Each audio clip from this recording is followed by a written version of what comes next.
ఇంత grand welcome అందరం ఉంటాయి కదా.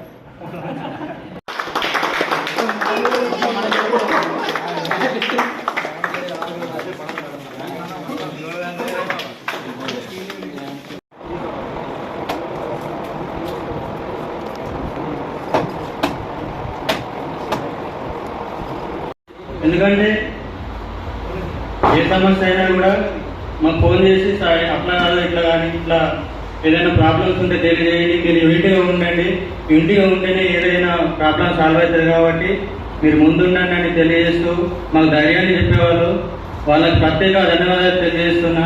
అదేవిధంగా మీకు కూడా ఇంకా ఒక సంవత్సరం టైం ఉంది కాబట్టి ఏవైతే మీ గోల్స్ ఉన్నాయో వాళ్ళకి టైం కేటాయిస్తూ యూనివర్సిటీ లైఫ్ని ఎంజాయ్ చేస్తూ మీ యొక్క గోల్స్ని రీచ్ అవుతారని మనస్ఫూర్తిగా కోరుకుంటున్నా. అదేవిధంగా నాకు ఈ అవకాశం ఇచ్చినందుకు ప్రత్యేక ధన్యవాదాలు తెలియజేస్తూ ముగిస్తున్నాను. Thank you. ఆ విషయానికి వస్తే చెప్పాలంటే నాకు 2021 కాకతీయ యూనివర్సిటీలో ఎంఏ పబ్లిక్ అడ్మినిస్ట్రేషన్లో సీట్ సంపాదించాను. అనుకార్యాల వల్ల ఎంతూజియాస్ వల్ల నేను పోస్ట్ గ్రాడ్యుయేషన్ చేయలేకపోయాను. అదే పట్టుతో 2 సంవత్సరాల తర్వాత సిబిగేట్ ఎగ్జామ్ రాసి తెలంగాణ యూనివర్సిటీలో సీటు సంపాదించాను. 2023 సెప్టెంబర్ 30న తెలంగాణ యూనివర్సిటీలో అడ్మిషన్ పొందాను. నాకు ఇక్కడ వచ్చినప్పుడు చాలా బాగా అనిపించింది, వెళ్ళిపోవాలనిపించింది. అదే మా గురువులు భయం పడకు, నీకు సింబాల్ ఏం చేయి, నీకు ఎవరు దుష్టశక్తులు ఏం చేయి, నువ్వు ధైర్యంగా ఉండు, నీ ధైర్యమే నీ బలం అని అన్నారు. అదేవిధంగా మా ఫ్రెండ్స్ కూడా ధైర్యం చెప్పారు. ఈ యూనివర్సిటీ నేను ఎందుకు ఎంచుకున్నా అంటే మనకు 100 కిలోమీటర్ల దగ్గరలో ఉన్నది కాబట్టి, మనకు అన్ని సౌకర్యాలు ఉంటాయి కాబట్టి ఈ యూనివర్సిటీ సెలెక్ట్ చేసుకున్నాను. ఈ university world number 1 Telangana.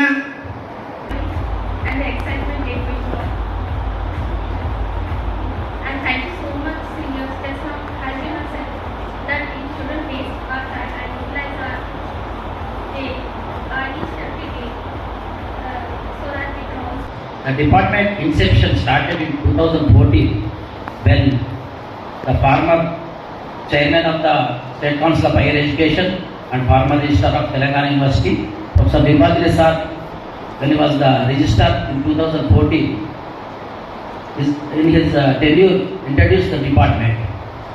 But the man behind the inception of the department is none other than our beloved HOD, Professor Nagaraj Sir. So they both discussed in 2013. I have the information, sir. Sir also, I am the student of Professor Dimbadri sir in my PhD, Public Administration, Usman University. So he used to call me regularly in a phone call also. So he said we are introducing this department. So man behind this program, everything is Professor Nagaraj sir, HOD, present HOD, and first HOD also Nagaraj sir. So he almost supported department, encouraged the department, cooperated department, and Swapna madam also, she served as the head of the department and now she is the chairman board of studies. So we have plenty of opportunities in the public administration. So if you study thoroughly, you learn the principles in the department, public administration. For example, post to task, chief functions of the chief executives. All of you know post to task principles. We have learned the introduction level. And principles of public administration, Lallik and Urmik, hierarchy, that is very important in government institutions. You know hierarchy. And communication by millet.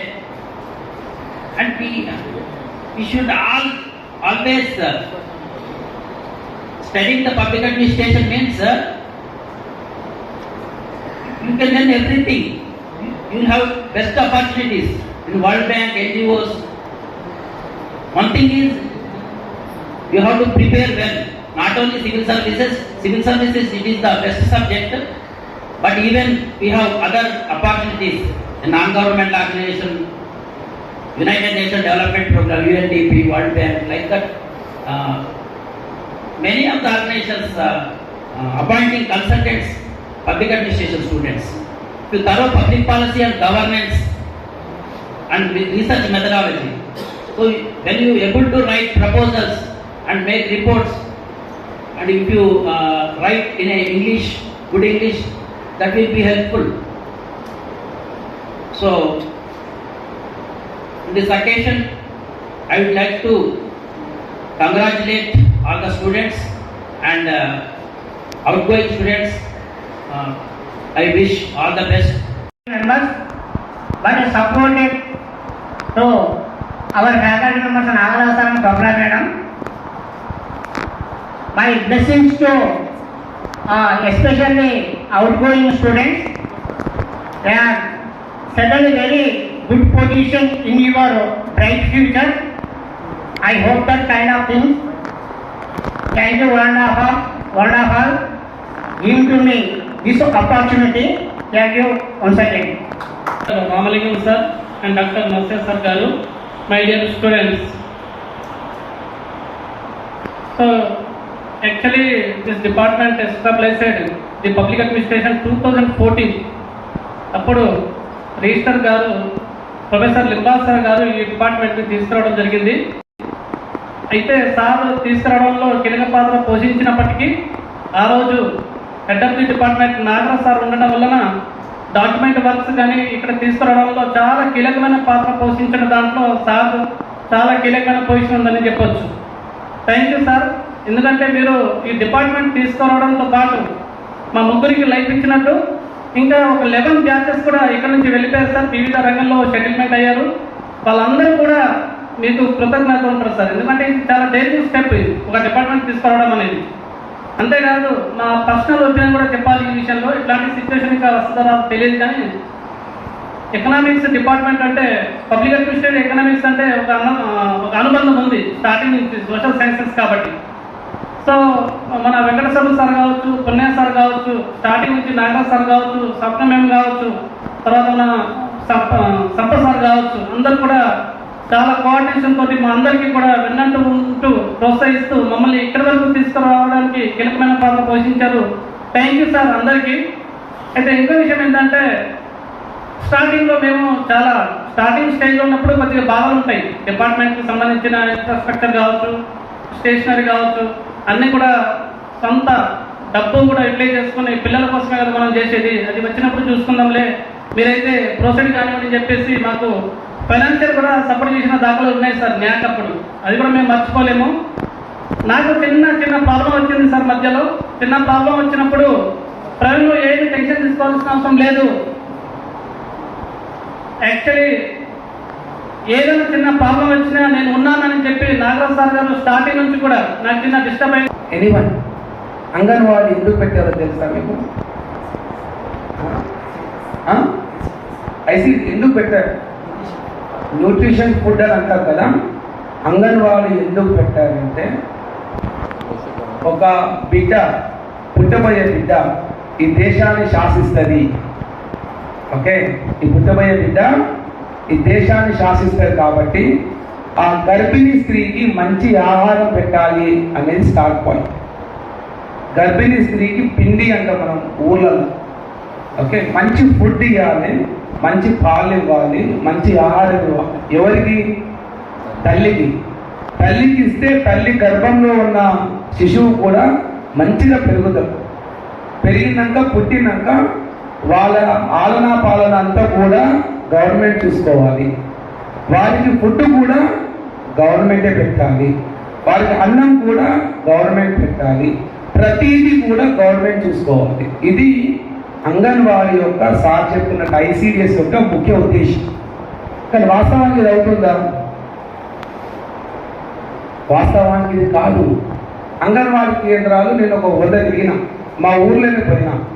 Anganwadi కేంద్రం ఎలా ఉంటుందంటే ఈ రూమ్లో 8వ వంతు ఉంటుంది, లేదా ఇంత రూమ్ ఉంటుంది. ఒక చిన్న రూమ్ ఉంటుంది, అందులో ఒక ఆయా ఉంది. ఆ ఆయకు చదువు రాదు.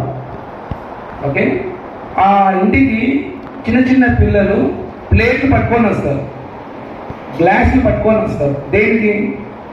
గ్లాసులల్లో పాలు వేయడానికి, ప్లేట్లల్లో రొట్టె పెట్టడానికి, లేదా ఒక గుడ్డు ఇవ్వడానికి. వాళ్ళు వచ్చినప్పుడు కూడా చెప్పులు విరిచి లోపలికి వస్తారు. అయ్యా పాంచాలు నాకు ఏమైనా పెట్టు పాంచాలు అన్నట్టు వస్తారు. అవునా కదా? ఇది వాస్తవం కదా? అక్కడ స్టార్ట్ అవుతుంది పిల్లవాడి యొక్క మైండ్ వైరింగ్. నేను జీవితాంతం అనుకోవాలి అని స్టార్ట్ అవుతుంది. పాలసీ పెట్టింది దేనికి? ఒక మంచి సిటిజన్ తయారు చేయాలనేది పాలసీ. వాస్తవానికి జరుగుతున్నది ఏంటి? నీ మెంటల్ వైరింగ్ అంతా నువ్వు ఏది పెడితే అది తిను. గవర్నమెంట్ హాస్టల్లో పురుగులు పడితే తిను, చాలు పోస్తే కలుపుకొని తిను, పురుగు పడితే పురుగు పారబోసి తిను. రాదురా, నీ బతుకు ఇదే ఎక్కువ. నేను చెప్పేది 1980, 70, 90 కాదు మిత్రులారా. ఈ రోజు వరకు కూడా అదే ఉంది. తెలంగాణ యూనివర్సిటీలో మంచిగా ఉంది కావచ్చు, కానీ గవర్నమెంట్ హాస్టల్లో ఇదే పరిస్థితి ఉంది. అక్కడ రైట్ ఆర్ రాంగ్? మరి దీన్ని మార్చేది ఎవరు? ఎవరో మహాత్మా గాంధీ రావాలా? ఎవరో బాబాసాహెబ్ అంబేద్కర్ రావాలా? ఇక్కడ మార్చేది ఎవరు? It's you. It's you have to change. మనమే కదా మార్పు రావాల్సింది. మనం పట్టుకొస్తామా? మా సార్ చెప్పినట్లు ఇంతకుముందు ఏమన్నారు? పబ్లిక్ అడ్మినిస్ట్రేషన్ చేసినామా, అయిపోయింది, జాబ్ వచ్చిందా, వచ్చింది, లేకపోతే బీఈడీ రాస్తాము, బీఈడీలో పోతాం, టీచర్ అయినామా, తిన్నామా, పడుకున్నామా, సార్ చెప్పింది తెల్లారిందా. So this is how the policies will go wrong until and unless someone goes and correct it, if I am not wrong. So it is our duty.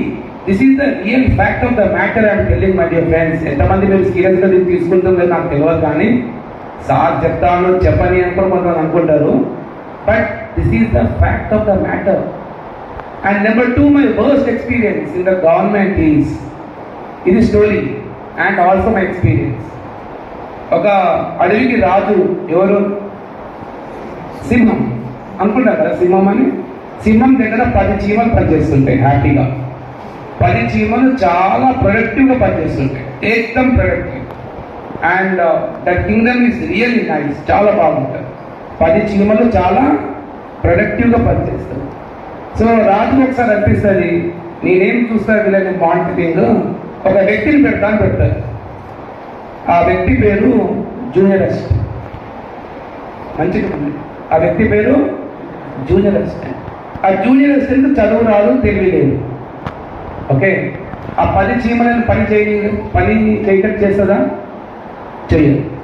Junior assistant పని చేయట్లేదని రాజు మళ్ళీ ఏం చేస్తాడు, ఒక సీనియర్ అసిస్టెంట్ పెడతాడు. Senior assistant వచ్చి కొన్ని politics చేస్తాడు. ఆ 10 చీమలను 2 గ్రూపులు విడగొడతారు. ఈ సీనియర్ అసిస్టెంట్ వల్ల ప్రాబ్లం అవుతుందని చెప్పి దానిపైన ఒక సూపరింటెండెంట్ వస్తారు. సూపరింటెండెంట్ వచ్చి ఆ 10 మందిలో 2 టీంల నేను అడిషనల్ కంట్రోలర్గా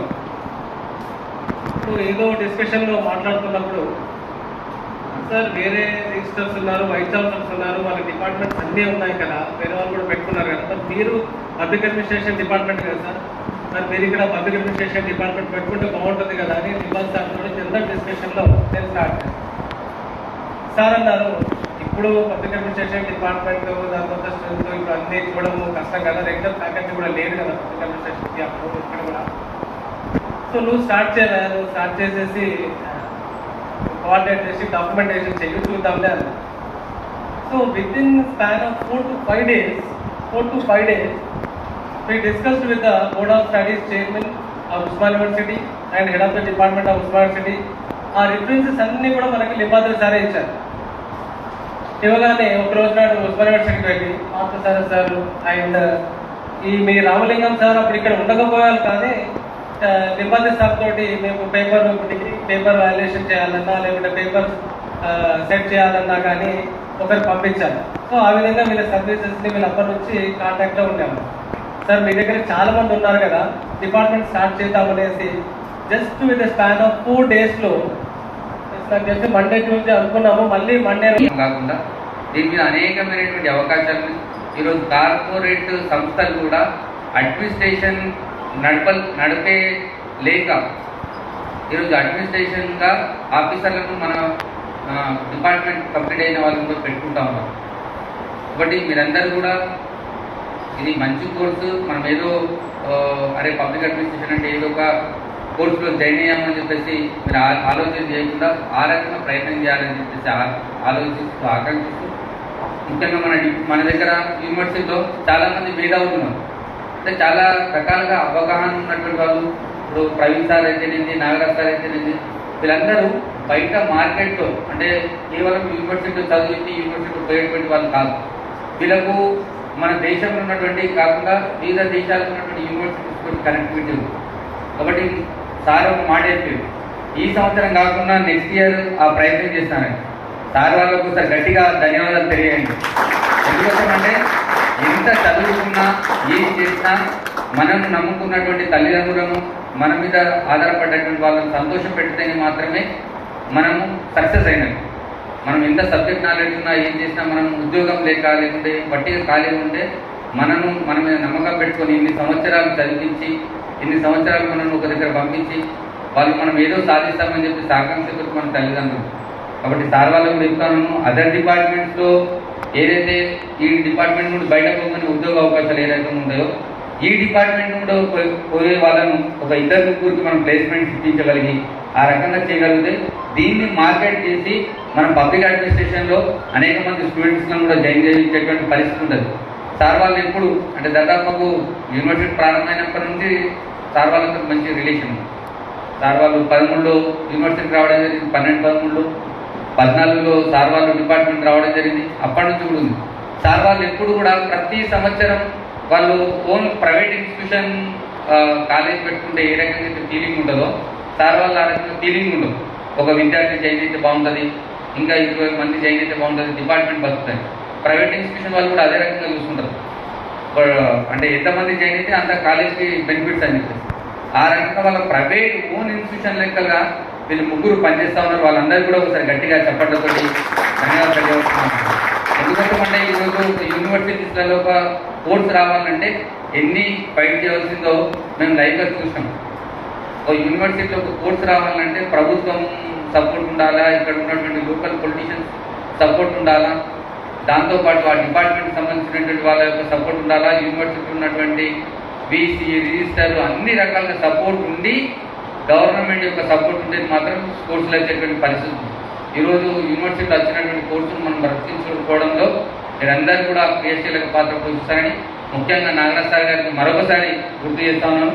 నెక్స్ట్ ఇయర్ ఈ యొక్క డిపార్ట్మెంట్ ఒక 2-3ని బయటకు తీసుకొస్తే ఈ యొక్క కోర్సును ఫ్యూచర్లో మనం నడపగలుగుతామని చెప్పి ఆకాంక్షిస్తూ, ముఖ్యంగా యూనివర్సిటీలో ఈ యొక్క కోర్సును కంప్లీట్ చేసి బయట పోతున్నటువంటి విద్యార్థులు మీరందరూ కూడా మంచి సక్సెస్ ఉండాలని, ఆయురారోగ్యంతో ఉండాలని, మంచి భవిష్యత్తును మీరు మార్గదర్శనం చేయాలని, అదేవిధంగా మేము ఈ యొక్క యూనివర్సిటీలో చదువుతున్నామనేటువంటి పేరును బయట తీసుకెళ్తారని ఆకాంక్షిస్తూ, ఎందుకోసమంటే పబ్లిక్ అడ్మినిస్ట్రేషన్ చాలా తక్కువ యూనివర్సిటీస్లలో ఉంటుంది. దాంట్లో మన తెలంగాణ యూనివర్సిటీలో ఉండడం మన అదృష్టం. మీరు ఎక్కడ బయట పోయినా కూడా అరే తెలంగాణ యూనివర్సిటీలో చదువుకున్నా అనేటువంటి పేరు రావాలి. ఎందుకోసమంటే నేను ఒక చిన్న ఎగ్జాంపుల్ చెప్తాను. 2009లో మన తెలంగాణ యూనివర్సిటీలో ఎంఏ బాటనీ, ఎంఎస్సి బాటనీ, తర్వాత English, MA English, MA Telugu, e-commerce, ఈ 4 కోర్సెస్ అప్పుడు ఉండేవి. అంటే యూనివర్సిటీలో అప్పుడు అన్ని యూనివర్సిటీస్ కంటే ముందు తెలంగాణ యూనివర్సిటీలో ఎగ్జామ్స్ అయ్యాయి. ఎగ్జామ్స్ అయిన తర్వాత అన్ని యూనివర్సిటీస్ కంటే ముందు తెలంగాణ యూనివర్సిటీ రిజల్ట్ ఇచ్చింది. దాని యొక్క ప్రయోజనం ఏంటి అని అంటే అప్పుడే కాంట్రాక్ట్ బేస్ మీద మొత్తం ఉమ్మడి ఆంధ్రప్రదేశ్లో